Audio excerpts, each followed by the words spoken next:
What does the uniquely rational way for us to communicate with other intelligent beings in space depend on? We must conclude from the work of those who have studied the origin of life that given a planet only approximately like our own, life is almost certain to start. Of all the planets in our own solar system, we are now pretty certain the Earth is the only one on which life can survive. Mars is too dry and poor in oxygen. Venus far too hot, and so is Mercury. And the outer planets have temperatures near absolute zero and hydrogen-dominated atmospheres. But other suns, stars as the astronomers call them, are bound to have planets like our own. And as the number of stars in the universe is so vast, this possibility becomes virtual certainty. There are 100,000 million stars in our own Milky Way alone. And then there are 3,000 million other Milky Ways or galaxies in the universe. So the number of stars that we know exists is now estimated at about 300 million. Although perhaps only 1% of the life that has started somewhere will develop into highly complex and intelligent patterns, so vast is the number of planets that intelligent life is bound to be a natural part of the universe. If then we are so certain that other intelligent life exists in the universe, why have we had no visitors from outer space yet?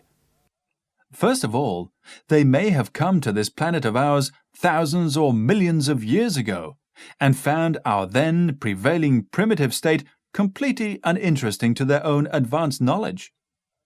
Professor Ronald Bracewell, a leading American radio astronomer, argued in Nature that such a superior civilization on a visit to our own solar system may have left an automatic messenger behind to await the possible awakening of an advanced civilization.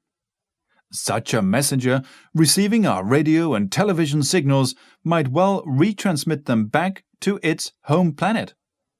Although what impression any other civilization would thus get from us is best left unsaid. But here we come up against the most difficult of all obstacles to contact with people on other planets: the astronomical distances which separate us. As a reasonable guess, they might, on an average, be 100 light-years away. A light-year is the distance which light travels at 186,000 miles per second in 1 year, namely 6 million miles. Radio waves also travel at the speed of light, and assuming such an automatic messenger picked up our first broadcasts of the 1920s, the message to its home planet is barely halfway there. Similarly, our own present primitive chemical rockets, though good enough to orbit men, have no chance of transporting us to the nearest other star, 4 light-years away, let alone distances of tens or hundreds of light-years. Fortunately, there is a uniquely rational way for us to communicate with other intelligent beings. As Walter Sullivan has put it in his excellent book, We Are Not Alone. This depends on the precise radio frequency of the 21-centimeter wavelength, or 1,420 megacycles per second. It is the natural frequency of emission of the hydrogen atoms in space, and was discovered by us in 1951. It must be known to any kind of radio astronomer in the universe.